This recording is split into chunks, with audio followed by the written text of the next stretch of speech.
So I got into motorsport when I was 11 years old. It's a little bit of a sad story, but a good ending.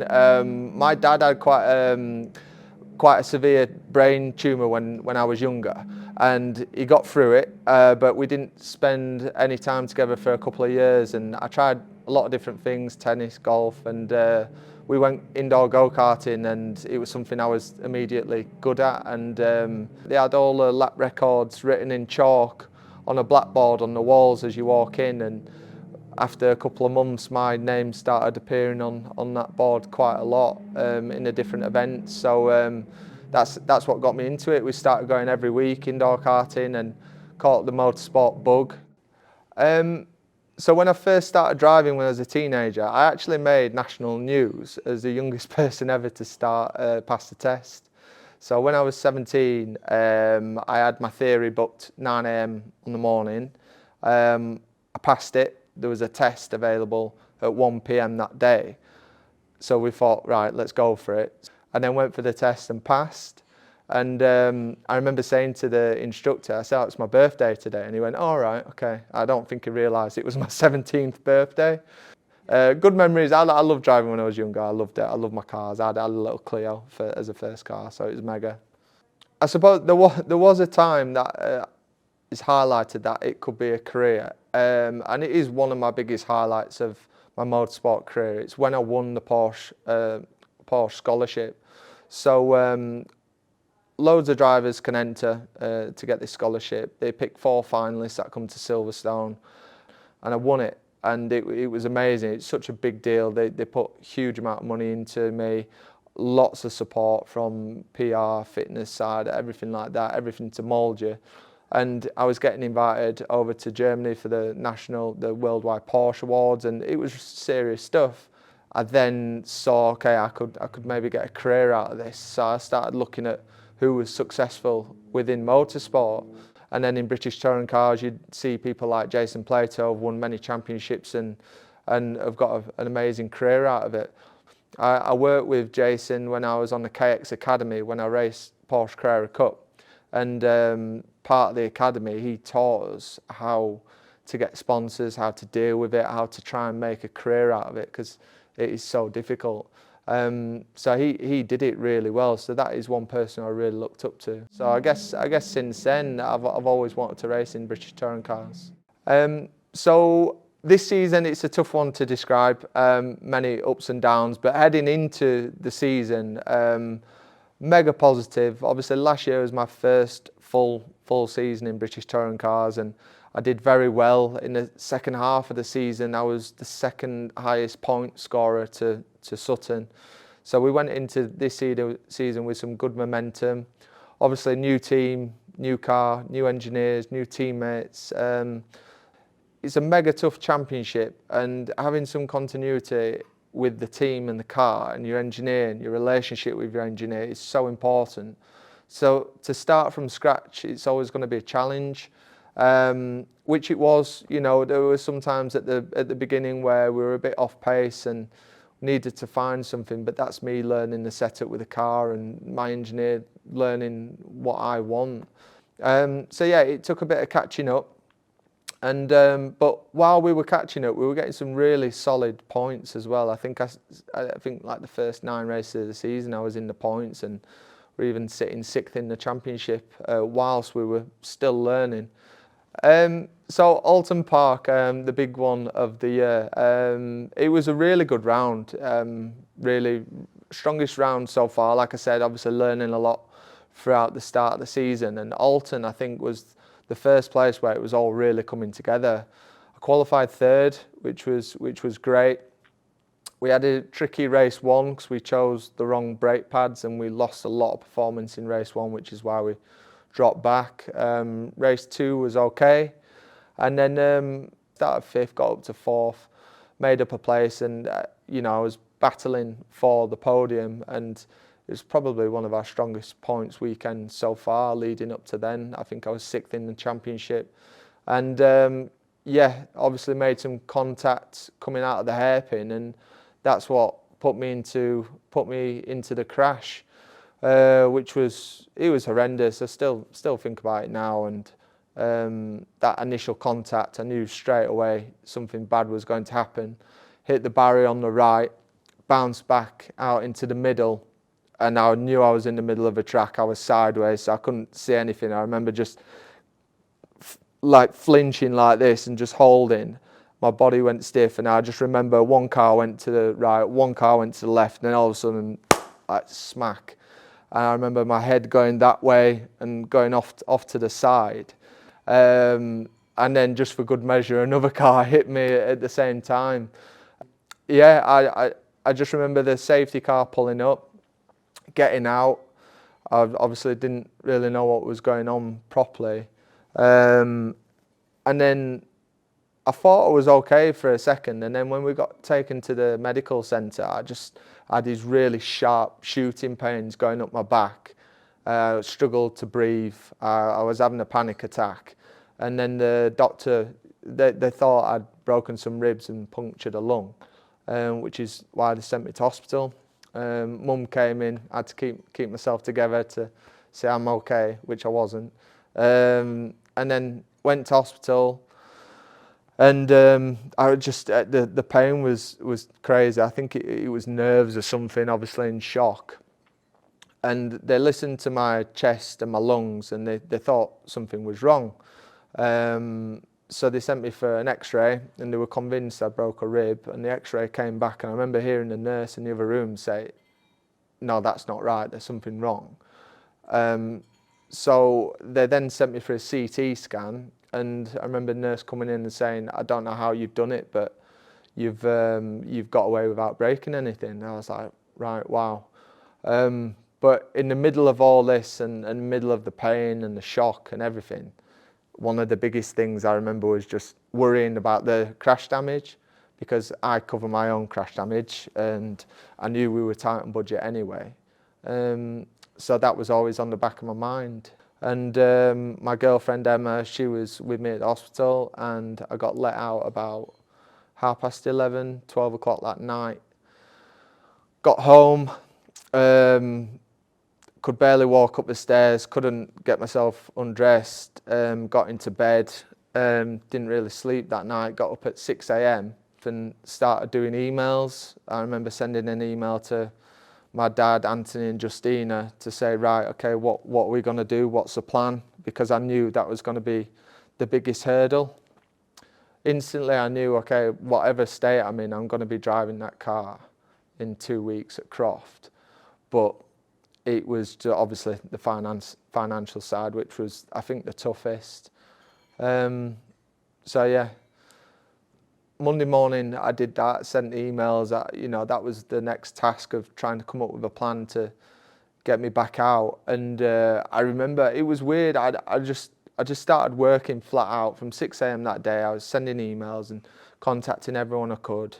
And I remember driving at like 12:30, 1 o'clock, and I was on the phone to my dad. And up until then, I woke up positive Monday morning, because I was like, right, okay, I need to do this. And then it got to 12:30, 1 o'clock, and as I was driving, it was weird, because I think it was the first time I properly had a panic attack. And I was driving, I was struggling to breathe. I started crying. I was on the phone to my dad, who was saying, right, pull over now, pull over. So I pulled over.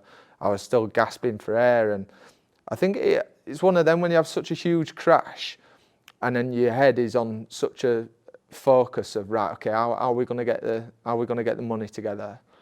You don't give yourself time to rest or settle, and then all of a sudden it hits you, and it hit me that afternoon. And those 2 weeks after that, I actually had my race license suspended, which I only found out on a Thursday. So I got a letter through saying race license being suspended. I was like, oh God. So I didn't tell anyone about that, because obviously I was still working on, okay, I'm going to be in the car. I had physio every day for like 2 weeks, trying to get everything better, but it was all bruised diaphragm, ribs, lungs, so my breathing was a big issue.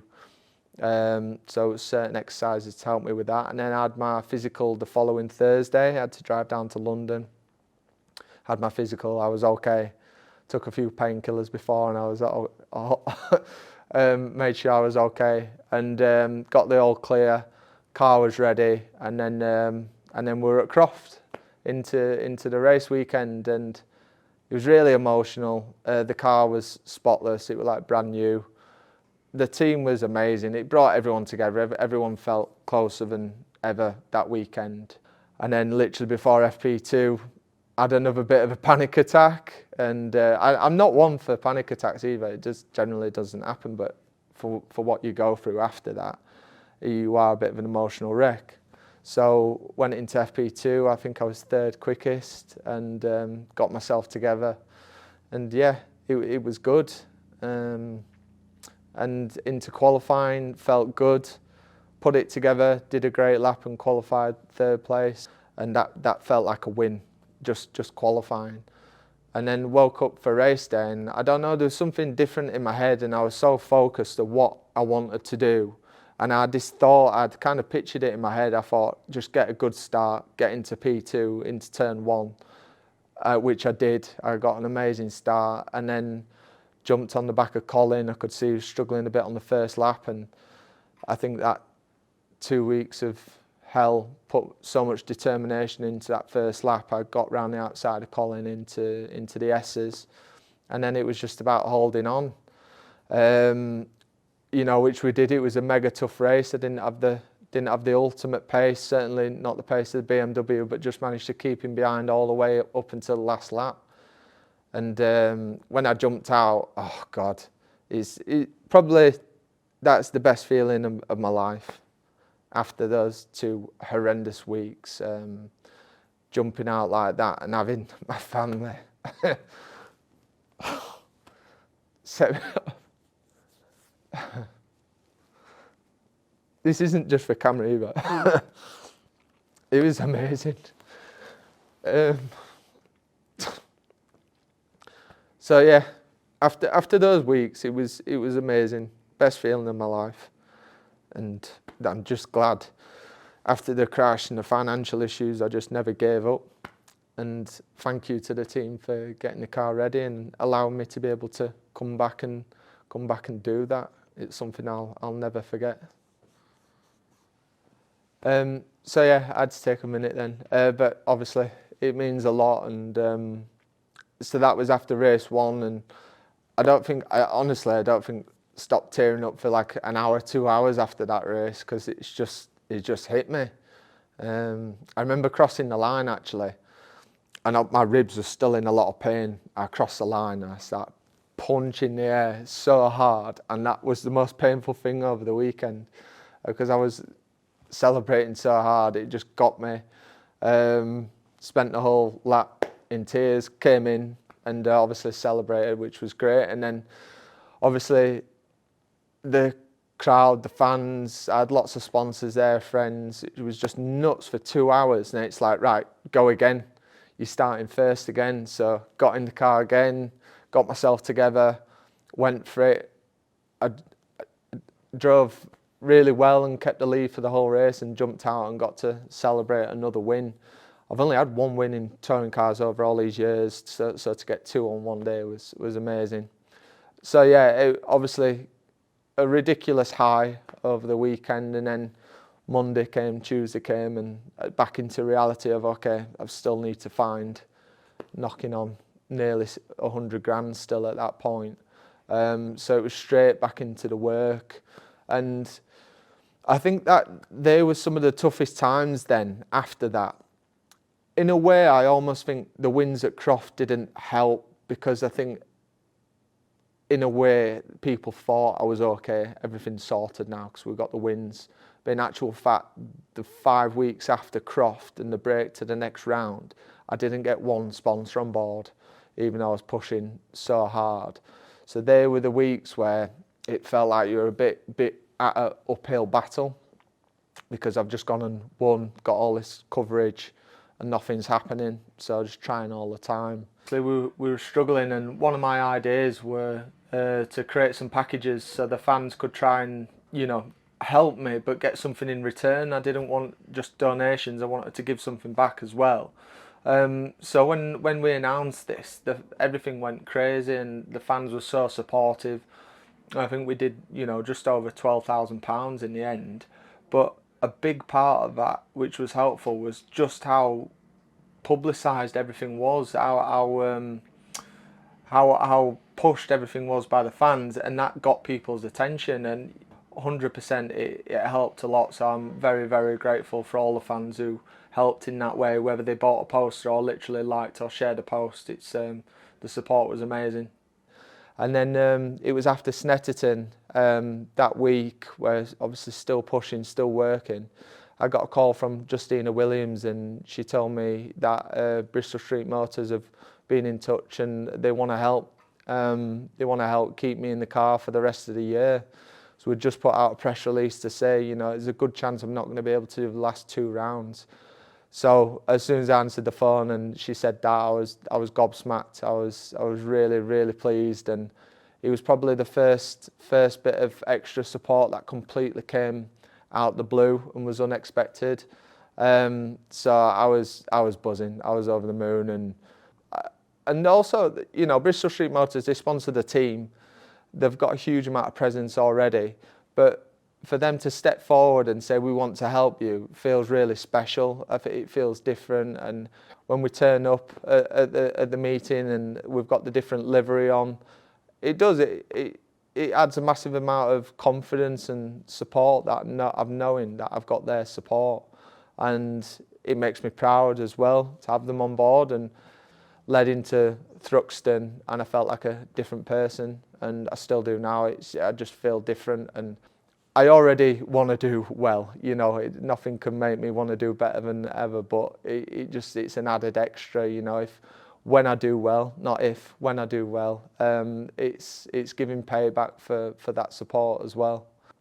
And I think after this crazy season of starting off positive, building it up, Alton having a huge knock, Croft coming back up to cloud 9, and then it being tricky because of the financials. I haven't performed how I'd want to perform because of what's been going in the back of my head and the stuff I've had to deal with along the way. Now I feel like I've got this extra support, everything's ready, everything's done. It's just about concentrating on the job and having a nice strong end to the season at 2 great circuits.